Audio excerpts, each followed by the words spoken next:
Hello guys, good morning. இன்றைக்கி morning to afternoon routine தான் பார்க்க போகிறோம். First எந்திரிச்சோன்னே 6 o'clock எந்திரிச்சேன். மணி இப்போ 6 o'clock ஆகுது.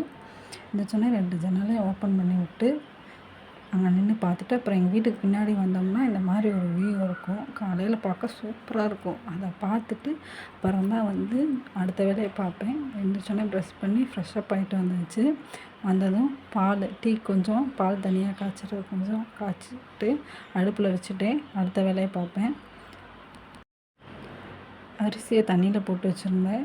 அதையும் பார்த்துட்டு 5 o'clockலாம் எந்திரிச்சு அரிசியை தண்ணியில் போட்டு தண்ணி குடிக்க மறந்துட்டேன். அதையும் செஞ்சுட்டு அடுத்த வேலை என்னென்னா டீ கொதிச்சிருச்சு, பாலை கொதிச்சிருச்சு. எப்போவுமே ஃபஸ்ட்டு பாலை கொதிக்க வச்சுட்டு அப்புறம் தான் டீ தூள் சர்க்கரை போடணும். ஏன்னா பழைய பால் எதுவும் இருந்து அது கெட்டு போயிடுச்சுன்னா நமக்கு டீ தூளும் சர்க்கரையும் வேஸ்ட்டு. அதனால் எடுத்தோன்னே டீ தூள் சர்க்கரை எல்லாத்தையும் போட்டோம்னா அது நம்ம போடுறதுலே கெட்டு போயிடும். எப்போவுமே இந்த மாதிரி தான் ஃபாலோ பண்ணுங்கள். அதான் நமக்கு டீ தூள் சர்க்கரை வேஸ்ட் ஆகாமல் இருக்கும். பால் கெட்டு போச்சுனாலும் அது நமக்கு வேஸ்ட்டு தானே. அதனால் ஓகே. அப்புறம் இன்றைக்கி எங்கள் பொண்ணோட ஸ்கூலில் ஃபேன்சி ட்ரெஸ் காம்படிஷன். அவங்க டாக்டர் வேஷம் போடுறாங்க. அவங்கள ரெடி பண்ணணும். அவங்க இன்னும் தூங்கிட்டு இருக்காங்க. அவங்கள எழுப்பி விட்டுறதுக்காக போகணும். லஞ்சுக்கு சாப்பாடு வச்சாச்சு. பாப்பாங்களுக்கு எக் ரைஸ் கொடுக்கலான்னு இருக்கேன். எங்களுக்கு மார்னிங் ப்ரேக்ஃபாஸ்ட்டுக்கு ப்ரெட் ஆம்லேட் செய்யலான்னு இருக்கேன். அரிசி தண்ணியில் கழுவி வச்சுட்டு அதுக்கப்புறம் டீ எடுத்து ஊற்றி வச்சுட்டேன். டீ கொஞ்சம் நேரம் ஆறட்டும். அதுக்குள்ளே சாப்பாடை வச்சு விட்டுறலாம். சாப்பாடை வச்சுட்டு அப்புறம் தான் நம்ம பிரேக்ஃபாஸ்ட் எங்களுக்கு ரெடி பண்ணணும். எங்களுக்கு நேற்று வச்ச குழம்பு இருக்கிறனால அதோடு விட்டாச்சு. வேறு எதுவும் செய்யலை. இன்றைக்கி பாப்பாவோட ஸ்கூல் போகணும். அதனால் வேறு எந்த லஞ்சும் செய்யலை. ப்ரெட் ஆம்லேட் மட்டும் சிம்பிளாக செஞ்சு சாப்பிட்டு அதுக்கப்புறம் தான் போகணும். பாப்பாங்களுக்கு எக் ரைஸு, பெரிய பாப்பா தோசை கேட்டிருக்காங்க. தோசை அவங்க பாட்டி ஊற்றி கொடுத்து அவங்க அங்கேயே சாப்பிட்டுப்பாங்க. அதுக்குள்ளே டீ ஆறிடுச்சு. சரி, டீயை குடிச்சிட்டு அடுத்த வேலையை பார்ப்போன்ட்டு உட்காந்து ரிலாக்ஸாக டீ குடிச்சிட்டு அப்புறம் தான் அடுத்த வேலையை பார்ப்பேன். ப்ரெட் ஆம்லேட்டுக்கு ஆனியன் கட் பண்ணிவிட்டு அதுக்கப்புறம் பாப்பாங்களுக்கு எக் ரைஸ்க்கு எக் பீட் பண்ணி வச்சுட்டு ஆம்லேட்டுக்கு எக்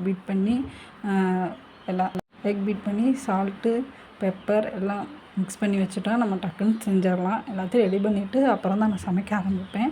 ஃபஸ்ட்டு எல்லாத்தையும் ரெடி பண்ணிக்கலாம். பாப்பாங்களுக்கு எக்கு மட்டும் போட்டு கொஞ்சம் லைட்டாக பெப்பரு கொஞ்சம் சால்ட்டு இது மட்டும்தான் போடுவேன். 2 பேருமே எக் ரைஸ் சாப்பிட்டுப்பாங்க. மார்னிங் பிரேக்ஃபாஸ்ட்டு குட்டி பாப்பாவுக்கு எக் ரைஸ் தான். பெரிய பாப்பாவுக்கு லஞ்சுக்கு எக் ரைஸ்க்கு ரெடி பண்ணிக்கிட்டேன். எங்களுக்கு ப்ரெட் ஆம்லேட்டுக்கும் அப்படியே ரெடி பண்ணியாச்சு. எல்லோரும் மாதிரி தான் நானும் சிம்பிளாக தான் ப்ரெட் ஆம்லேட் செய்வேன். அடிக்கடி செய்ய மாட்டேன். எப்போயாவது ஏதாவது முடியல, இந்த மாதிரி அவசரமாக எங்கேயாவது போகிறோம் அப்படின்னா தான் ப்ரெட் ஆம்லேட் செய்வோம். ஹஸ்பண்ட் தூங்கிட்டு இருக்காங்க. பாப்பாவும் குட்டி பாப்பாவும் தூங்கிட்டு இருக்காங்க. அவங்க எந்திரிக்கிறதுக்குள்ளே முக்கால்வாசி வேலை முடிச்சிடுவேன். இப்போ வாங்க ஒரு சிம்பிளான ஒரு எக் ரைஸ் எப்படி செய்யலாங்கிறத சொல்கிறேன். உங்கள் குழந்தைங்க இது ரொம்ப பிடிக்கும். ஒரு பேனில் ஆயில் விட்டு ஆயில் சூடானதும் கடுகு, கடலைப்பருப்பு 2யுமே சேர்த்துக்கோங்க. உங்கள் குழந்தைங்க வெங்காயம் சாப்பிடுவாங்க அப்படின்னா சேர்த்துக்கோங்க. அப்படி இல்லைன்னா வேண்டாம், ஸ்கிப் பண்ணிடுங்க. சேர்த்துட்டு கொஞ்சம் கடுகு பொரிஞ்சதுக்கப்புறம் எக்கை சேர்த்துருங்க. அந்த பீட் பண்ணி வச்சுருங்க எக்கை சேர்த்துட்டு நல்லா கிளறி விடுங்க. நல்லா வந்துடணும். அப்போ தான் நமக்கு கெடாமலும் இருக்கும், ஸ்மெல் வராமலும் இருக்கும். எக்கோட ஸ்மெல் வராமலும் இருக்கும். குழந்தைங்க நல்லா விரும்பி சாப்பிடுவாங்க. அவ்வளோதான். அந்த பீட் பண்ணி வச்சுருந்ததை இந்த மாதிரி நல்லா வேக விட்ட பின்னாடி அவ்வளோதான், வேலையை முடிஞ்சிடுச்சு. நம்ம சூடாக சாப்பாடு செஞ்சு வச்சுருப்போம்ல, அதை இதில் கலந்துட்டோம்னா குழந்தைங்க காரம் எதுவுமே சாப்பிட மாட்டாங்க. என் குழந்தை காரமே சாப்பிட மாட்டாங்க அப்படின்னா இது உங்களுக்கு அவங்களுக்கு ரொம்ப பிடிக்கும். அதுக்கப்புறம் நம்மளுக்கும் 2 நிமிஷம் காய் எதுவும் இல்லை அப்படின்னா 2 முட்டை மட்டும் இருந்தால் போதும். அவங்களுக்கு 10 மினிட்ஸ் கூட ஆகாது. 2 மினிட்ஸில் ஒரு லஞ்ச் பாக்ஸ் ரெசிபி, ஈஸியான லஞ்ச் பாக்ஸ் ரெசிபி செஞ்சு கொடுத்துர்லாம். அவங்களுக்கு லஞ்ச் பாக்ஸ் செஞ்சுக்கிட்டே இதே குட்டி பாப்பாவுக்கு இதையே மிக்சியில் போட்டு அரைச்சி தந்தோம்னா அவங்களும் சாப்பிட்டுப்பாங்க, நல்லா சாப்பிடுவாங்க. ப்ரெட் ஆம்லேட் செய்கிறத பார்ப்போம். ஒரு பேன் எடுத்து அடுப்பில் வச்சு ஆயில் ஆர் பட்டரை விட்டு நல்லா ப்ரெட்டை 3 போட்டு எடுத்துக்கோங்க. அப்புறம் நம்ம மிக்ஸ் பண்ணி வச்சுருந்த மிக்ஸை போட்டு அதுக்கு மேலே ப்ரெட்டை வச்சு திருப்பி போட்டு எடுத்திங்கன்னா ப்ரெட் ஆம்லேட் ரெடி. எல்லோரும் மாதிரி தான் நானும் இப்படி தான் செய்வேன். இப்போ வாங்க லஞ்ச் பாக்ஸ் என்ன லஞ்ச் பாக்ஸ் கொடுத்துட்டேன்னு பார்ப்போம். எக் ரைஸு அவங்க இந்த வாரம் ஃபுல்லாக ஃப்ரூட்ஸாக கொண்டு போனாங்க. இன்றைக்கி தான் லாஸ்ட் டேட், அதனால் 2 கேக்கும் 2 அப்பளமும் வச்சு விட்ருக்கேன். அவ்வளோதான். வாட்ரு பாட்டில், ஒரு ஸ்நாக்ஸ் வந்து ஸ்கூல்லே கொடுத்துருவாங்க. அவங்களுக்கு வந்து ஒரு ஸ்நாக்ஸ் காலையில் பயிரோ இல்லை வேறு ஏதாவது வந்து நிறைய ஏதாவது சத்தானது அது மாதிரி வந்து ஸ்கூல்லே ப்ரொவைட் பண்ணிடுவாங்க அவங்களுக்கு. அதனால் நம்ம வந்து ஒரு ஸ்நாக்ஸ் பாக்ஸ் மட்டும் கொடுத்தா போதும். அதுவும் வந்து அவங்க ஈவினிங் தான் அதை சாப்பிடுவாங்க. அதுக்கு தகுந்த மாதிரி கொடுக்கணும். லஞ்ச் பேக்கை பேக் பண்ணிவிட்டு வந்து இந்த சேரில் எப்போயுமே எடுத்துகிட்டு வந்துடுவேன். லஞ்ச் பேக்கையும் ஸ்கூல் பேக்கையும் 2யும் எடுத்து வச்சுருவேன். குட்டி பாப்பாவுக்கு சுடுதண்ணி காஞ்சிக்கிட்டு இருந்துச்சு. அது காயும் போதே நான் காலையில் வந்து யூஸ் பண்ண பாத்திரத்தெல்லாம் கழுவி வச்சுருவேன். காலையிலேருந்து யூஸ் பண்ணால் தானே போட்டுருவேன். உங்களுக்கு எப்போயுமே உங்களுக்கு தண்ணி காய வச்சுட்டு தான் நான் வந்து வெசல்லாம் வாஷ் பண்ணிக்கிட்டு இருப்பேன். அதுக்குள்ளே தண்ணி காய்ஞ்சிரும். நம்ம பாப்பாவுக்கு குளிக்க வச்சிடலாம். மார்னிங்கே குட்டி பாப்பாவுக்கும் குளிக்க வச்சுட்டு தான் சாப்பாடு ஊட்டுவோம். அதனால் மார்னிங்கே பாப்பாவுக்கும் குளிக்க வச்சுருவோம். ரொம்ப இந்த பாத்திரத்தையே காட்டுற மாதிரி இருக்குது. அதனால் வந்து பார்க்கலைன்னா இதை ஸ்கிப் பண்ணிக்கோங்க. எடுத்தாச்சு. உங்கள் குழந்தைங்களுக்கெல்லாம் ஸ்கூலில் ஃபேன்சி ட்ரெஸ் காம்படிஷன் நடக்குமா? அப்படிலாம் நடந்தால் நீங்கள் என்னென்னலாம் ட்ரெஸ் பண்ணி விடுவீங்க அப்படின்னு எனக்கு கமெண்ட் பண்ணுங்கள். இதுதான் எங்கள் குழந்தைக்கு ஃபஸ்ட் டைம் நாங்கள் டாக்டர் கெட்டப் போட்டு அனுப்பிச்சி விட்றோம். என்ன நடக்க போதோ. நேற்றுலேருந்து good morning everyone, I am doctor யுவஸ்ரீன்னு சொல்லிக்கிட்டே இருந்தாங்க. பார்க்கலாம் நீங்கள் என்ன நடக்க போகுதுன்னு தெரியல. நாங்கள் வேறு போகிறோம்.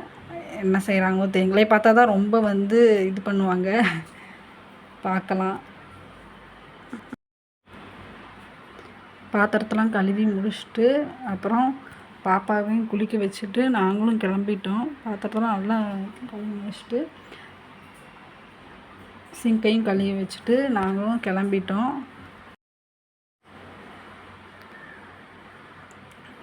பாப்பாவை குளிக்க வச்சு சாப்பாடு ஊட்டிவிட்டு அவளையும் கிளப்பி கீழே எங்கள் அத்தைகிட்ட விட்டுட்டு நானும் ஹஸ்பண்டு பெரிய பாப்பா 3 பேரும் ஸ்கூல் கிளம்பிட்டோம். ஸ்கூல் போகிற வழியில் எந்த ஒரு வீடியோவும் எடுக்கலை. அங்கே மட்டும் ஒரு சின்ன கிளிப்பிங் எடுத்தேன். அவ்வளோதான். வரும்போது மல்லிகைப்பூ வாங்கிட்டு வந்தோம். அதையும் வந்து கீழே உட்காந்து எங்கள் அத்தை காஃபி போட்டு கொடுத்தாங்க. குடிச்சிட்டு குட்டி பாப்பாவை கீழே தூங்க வச்சுட்டு நானும் அதை கட்டி முடிச்சிட்டேன். கட்டினதுக்கப்புறம் வீடியோ எடுக்க மறந்துட்டேன், அதனால் எடுக்கலை. அப்புறம் ஒரு பார்சல் வந்துருந்துச்சு. எங்கள் அத்தைக்கு தான் நான் தான் ஆர்டர் போட்டு கொடுத்தேன். அவங்களுக்கு வந்து கால் வலி அப்படின்னாங்க. அதனால் வந்து அவங்களுக்கு காலுக்கு கூல் பேக்கும் ஹாட் பேக் கேட்டாங்க. 2மே வச்சுக்கிற மாதிரி கூல் பேக் ஹாட் பேக் 2யும் மிக்ஸ் பண்ண மாதிரி ஒரு பேக் வாங்கினோம். நல்லா இருந்துச்சு. குவாலிட்டி நல்லா இருந்துச்சு. 5 ஸ்டார் ரேட்டிங் கொடுத்துருந்தாங்க. அதனால் நான் அமேசானில் வாங்கினோம். நல்லா இருந்துச்சு. பாருங்கள், கலருமே அவங்களுக்கு ரொம்ப பிடிச்சிருந்துச்சி. எங்கள் அத்தைக்கு எங்கள் அத்தை இந்த கலர் தான் வேணும் அப்படின்னு கேட்டாங்க. அதனால் அவங்களுக்கு அதுவும் வாங்கி கொடுத்தாச்சு. நல்லாயிருக்கு, சூப்பராக இருக்குது. நம்மளுக்கு வந்து எங்கன பெயின் இருந்தாலும் ஹாட்டோ கூலோ ஏதாவது வச்சு கோல்டு வேணும்னா வாட்டர் ஃபில் பண்ணி உள்ள ஃப்ரீசருக்குள்ளே 4 ஹவர்ஸ் வச்சு அப்புறம் எடுத்து வச்சுக்கலாம். ஹீட் வேணுனாலும் வச்சுக்கலாம். இந்த மாதிரி மோர் வீடியோஸ் பார்க்கணும்னா என்னோட சேனலை சப்ஸ்கிரைப் பண்ணி லைக் பண்ணி கமெண்ட் பண்ணுங்கள். இதுக்கு மேலே என்ன மாதிரி வீடியோ போடணுன்னாலும் கமெண்ட் பண்ணுங்கள். நான் அந்த மாதிரி வீடியோ மேக் பண்ணி உங்களுக்கு போடுறேன். Thank you for subscribing. Thank you for வாட்சிங்.